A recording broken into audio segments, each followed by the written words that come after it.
Among the many Syrians welcoming the overthrow of Bashar al-Assad is filmmaker Humam Husari. During the brutal and bitter civil war, Humam bravely documented the experiences of ordinary Syrians for ITV News. He helped highlight the appalling suffering of children caught up in the conflict, and he confirmed the use of chemical weapons against civilians. In the end, though, the fighting came too close and Humam had to flee the country with his wife. Well, now the Assad regime has fallen. Humam told our correspondent, Geraint Vincent, what it means to him, and he also shared his hopes and his fears for his homeland and its people. With a little handheld camera and a laptop, Humam told the story of his country's darkest days. In the years when Syria's civil war was at its height, he lived in a rebel-held corner of Damascus, bearing witness to the daily brutality of the Assad regime. Hello, Humam. Hey, Geraint. It is a happy day in Syria. The happiest. We're not afraid anymore of anything. The fear is over. And it's a wonderful feeling. It's the best, one of the best.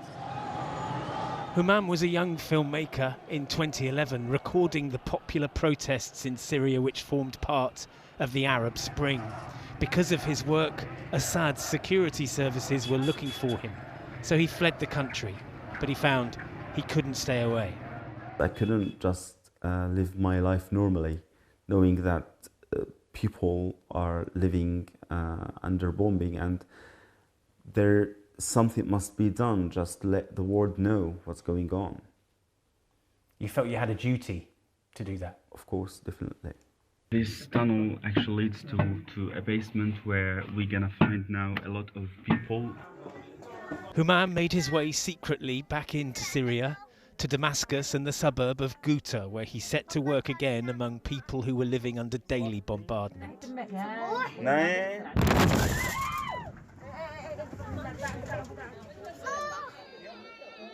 I think somehow the camera creates some kind of a shield between you and what you are trying to film. Yeah. And I think the adrenaline in your body just tries to protect you. We made dozens of reports with the footage that Humam sent to us.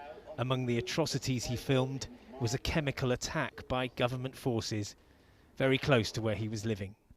When I look back into my footage, I just don't believe that I was there.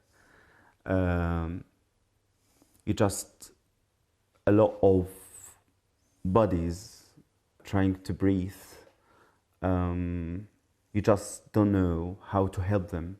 There's nothing you can do to help them. To do such thing just to remain in power, that's something I think it's unbelievable. Humam has been back in touch with family members in Damascus over the last 2 days. Some of them paid a heavy price for his journalism. The regime came after my sister and just to get to me. And it's not only my sister, my uncle and my cousin. Humam's sister Heba was jailed for 9 months. The judge told her that her guilt was that she didn't disown me. It must have been very difficult for you to know that Heba was suffering because of the work you were doing. I, of course, had the chance to talk to my sister again after being unable.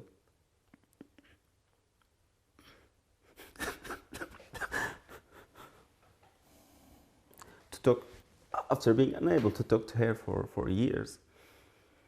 And she told me that, she said, I'm happy that they didn't get to you, both of us. We can now plan to live together again in Syria, or to build our country again. So that's a pretty good thing, isn't it? There are thousands of stories of the courage and resilience it took to resist the tyranny of the Assads. Humam told many of them, and in doing so, he wrote his own. Geraint Vincent, ITV News.